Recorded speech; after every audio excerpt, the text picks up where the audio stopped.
ونصلی علی رسول الکریم اما بعد فاعوذ باللہ السمیع العلیم من الشیطان الرجیم بسم اللہ الرحمن الرحیم۔ معزز عزیز سامعین سامعات السلام علیکم ورحمۃ اللہ وبرکاتہ۔ آج ہم پڑھیں گے سورۃ المومنون کی آیت نمبر 17۔ وَلَقَدْ خَلَقْنَا فَوْقَكُمْ، یقیناً ہم نے پیدا کیا تمہارے اوپر سبع سات طرائقا تہہ بتہ یا طرح طرح کے۔ وَمَا كُنَّا عَنِ الْخَلْقِ غَافِلِينَ، اور یہ کہ ہم اپنی خلقت سے غافل نہیں ہیں۔ وَأَنزَلْنَا مِنَ السَّمَاءِ مَاءً، اور ہم نے برسایا آسمان سے پانی یعنی بارش، بِقَدَرٍ ایک اندازے کے ساتھ، فَأَسْكَنَّاهُ فِي الْأَرْضِ، پھر ہم اسے ٹھہرا دیتے ہیں زمین کے اندر۔ وَإِنَّا عَلَىٰ ذَهَابٍ بِهِ لَقَادِرُونَ، اور یہ کہ اگر ہم اسے چاہتے تو دوبارہ واپس بھی لے جا سکتے تھے۔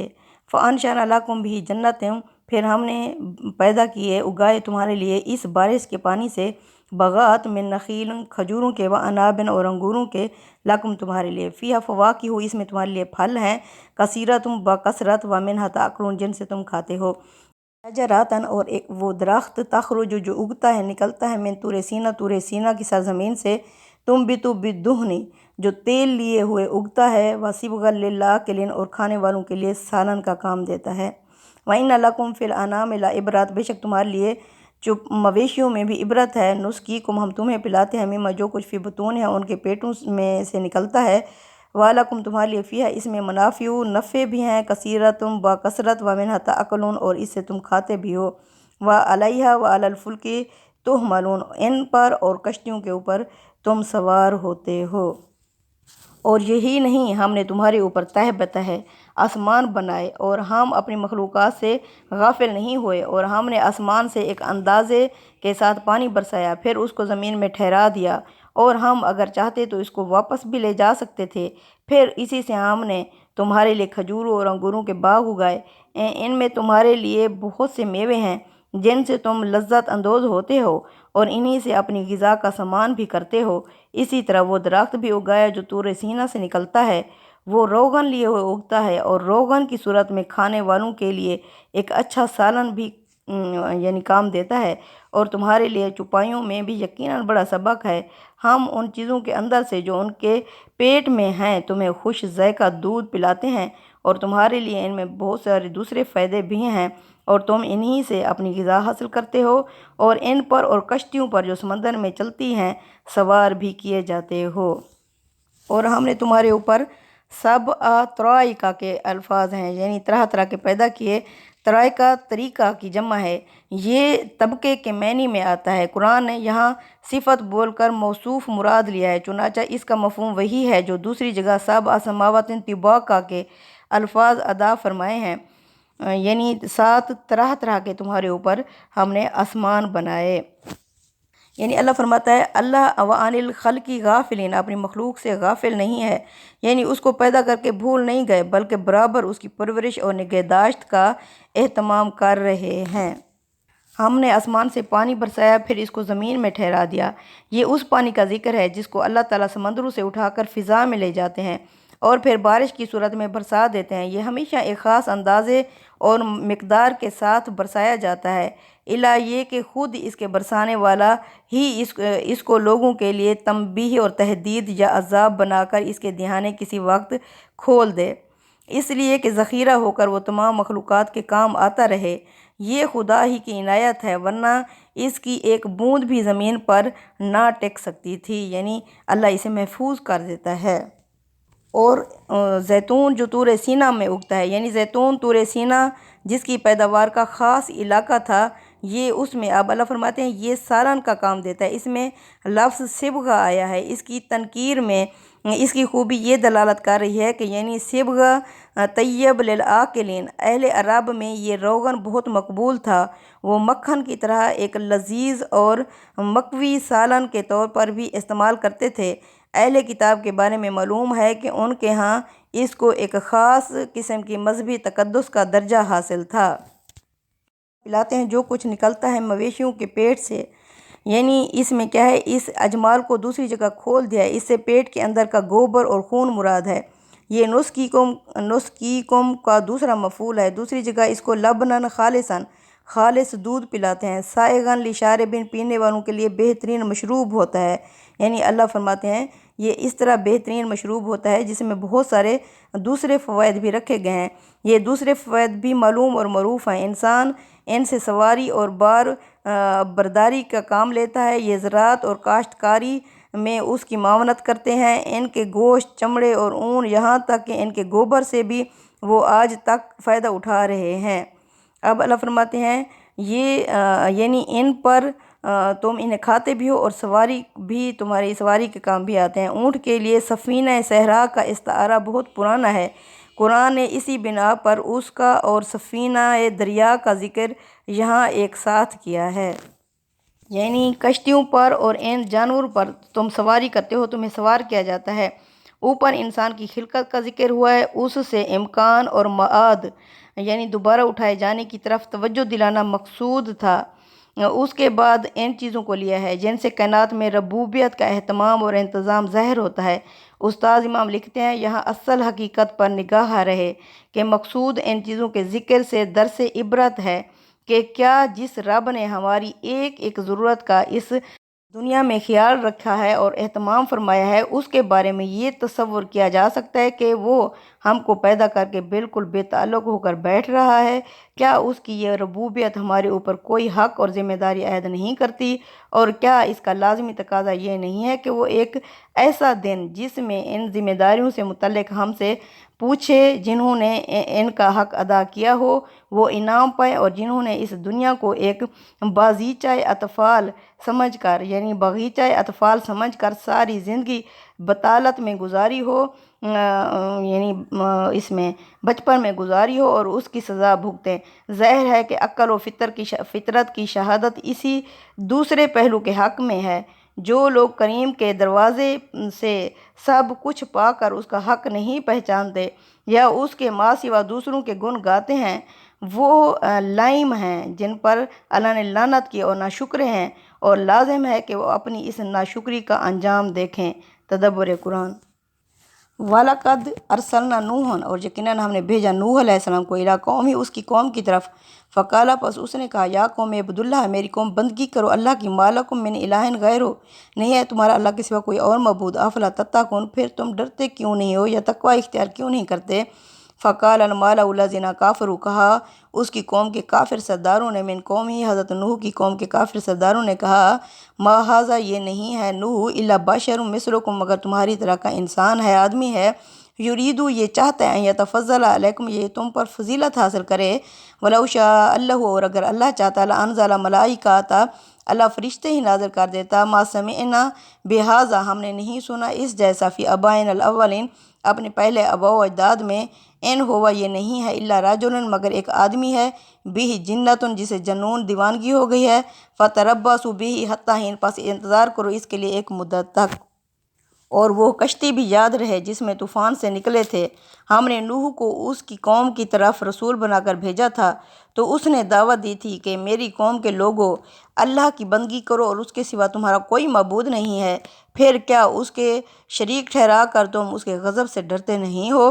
اس نے یہ دعوت دی تو اس کی قوم کے سرداروں نے جو منکر تھے کہا، یہ تو بس تمہارے جیسا ایک آدمی ہے، یہ تم پر برتری حاصل کرنا چاہتا ہے، اللہ کو اگر بھیجنا ہوتا تو فرشتے اتارتا، ہم نے اس طرح کی بات اپنے اگلے بزرگوں میں تو کبھی نہیں سنی تھی، کچھ نہیں، یہ ایک آدمی ہے جس کو جنون لاحق ہو گیا ہے، سو کچھ دن اس کا انتظار کرو، اس کے یہ وسواس ختم ہو جائیں گے۔ یعنی کہ ہم نے نوح کو بھیجا اس کی قوم کی طرف۔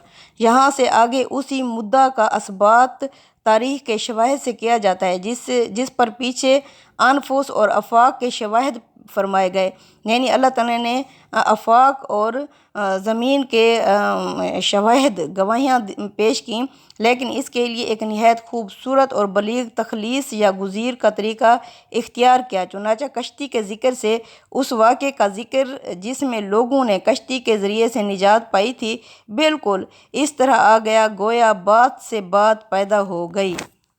قوم کے لوگوں نے کہا، یہ نہیں ہے مگر فضیلت چاہتا ہے، نوح یعنی تم پر اپنی خدائی فرستادہ ہونے کی دھونس جما کر تمہارا لیڈر بننا چاہتا ہے۔ استاد امام لکھتے ہیں، اس فکر کی بلاغت پر نگاہ رہے، یہ نہیں کہا کہ ہماری لیڈری چھیننا چاہتا ہے، بلکہ یہ کہا تم پر اپنی سیادت قائم کرنا چاہتا ہے۔ اس زہر آلود فکرے میں سادہ لوح عوام کو بھڑکانے کے لیے جو مواد موجود ہے وہ اہل نظر سے مخفی نہیں ہے۔ تدبر قرآن، یعنی ہم نے اپنے آباء و اجداد سے تو اس قسم کی باتیں نہیں سنی۔ مطلب یہ ہے کہ اول تو ہمارے جیسا ایک انسان ہماری کیا رہنمائی کرے گا؟ اس کے لیے اگر کسی کو آنا تھا تو خدا کا کوئی فرشتہ آنا چاہیے تھا۔ پھر ستم بلائے ستم یہ ہے کہ جو کچھ یہ پیش کر رہا ہے وہ بھی سراسر بدعت اور ضلالت اور ہمارے باپ دادا کے طریقے سے بالکل خلاف ہے۔ یعنی اس کے لیے انتظار کرو کچھ دن، اس کے یہ جو جنون ہے یہ ختم ہو جائے گا۔ یہ انہوں نے اپنے لوگوں کو مطمئن کرنے کی کوشش کی کہ یہ عذاب اور ثواب کے جو قصے سنائے جا رہے ہیں انہیں اس شخص کے وسواس سمجھ کر نظر انداز کر دیں اور اس کے رعب میں نہ آئیں۔ قَالَ رَبِّ انصُرْنِی بِمَا کَذَّبُونِ، اس پر نوح علیہ السلام نے فرمایا اے میرے رب میری مدد فرما جو انہوں نے مجھے جھٹلا دیا ہے۔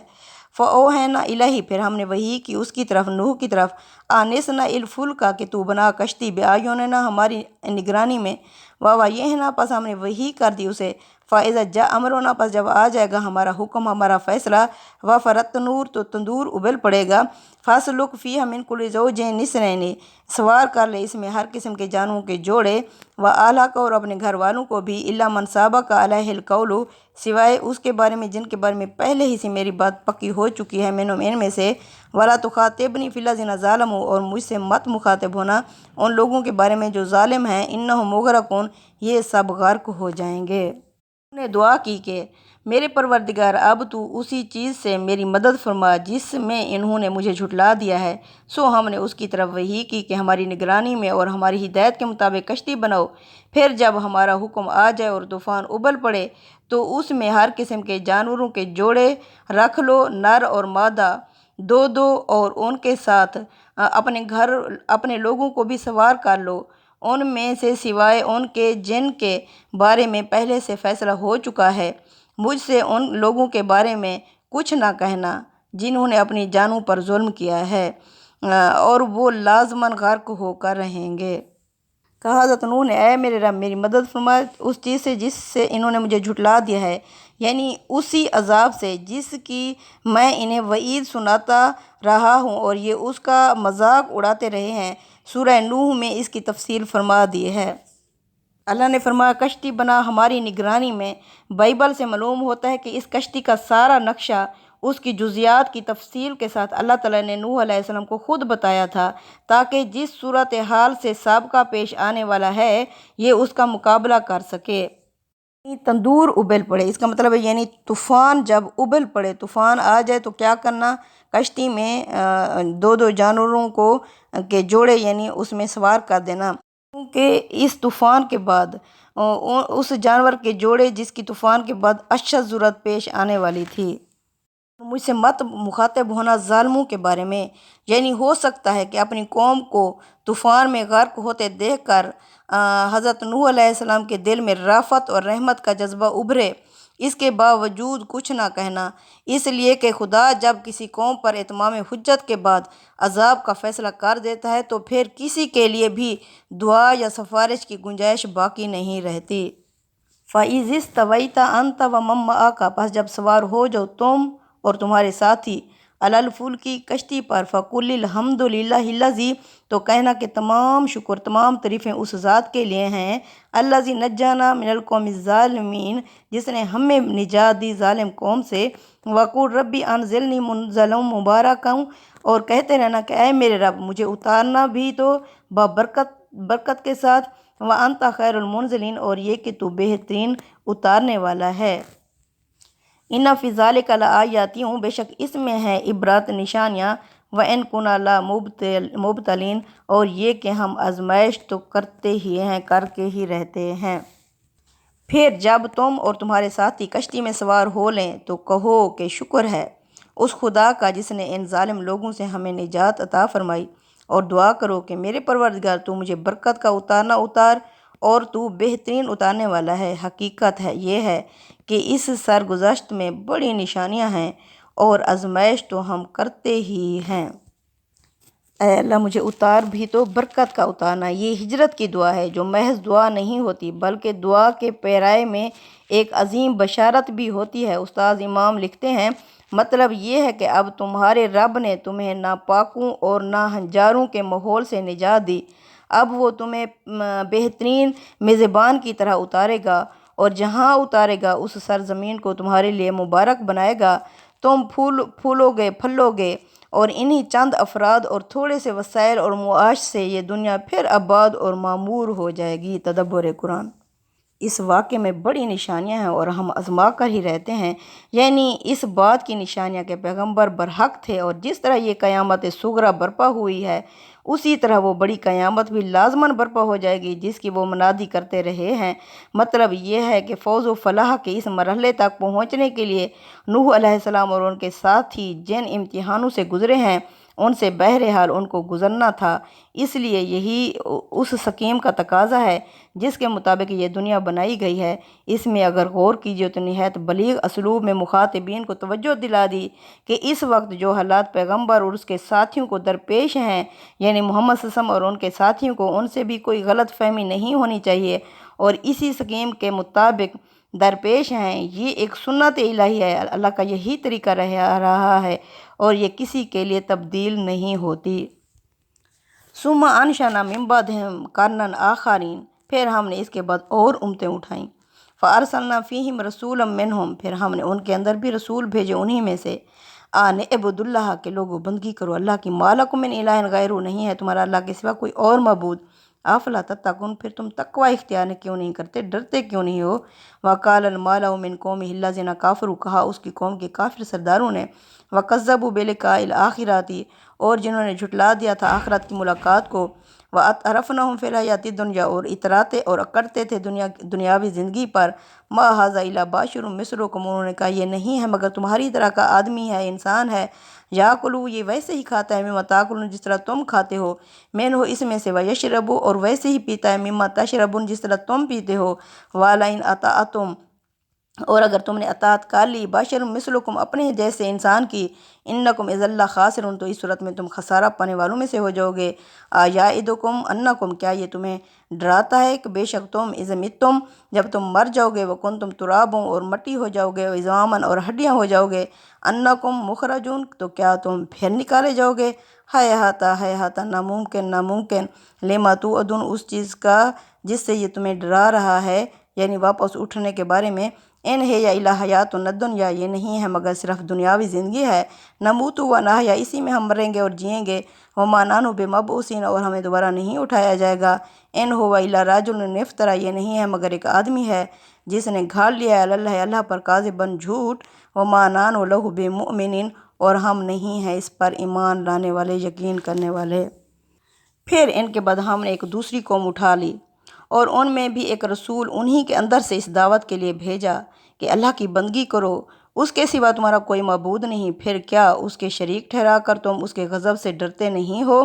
اس کی قوم کے سرداروں نے جو منکر تھے، جنہوں نے آخرت کی ملاقات کو جھٹلا دیا تھا اور دنیا کی زندگی میں جن کو ہم نے آسودہ یعنی خوشحال کر رکھا تھا، کہا کہ یہ تو بس ایک تمہارے جیسا آدمی ہے، وہی کھاتا ہے جو تم کھاتے ہو، وہی پیتا ہے جو تم پیتے ہو، اب اگر تم نے اپنے ہی جیسے ایک آدمی کی بات مان لی تو اس وقت ضرور گھاٹے میں رہو گے۔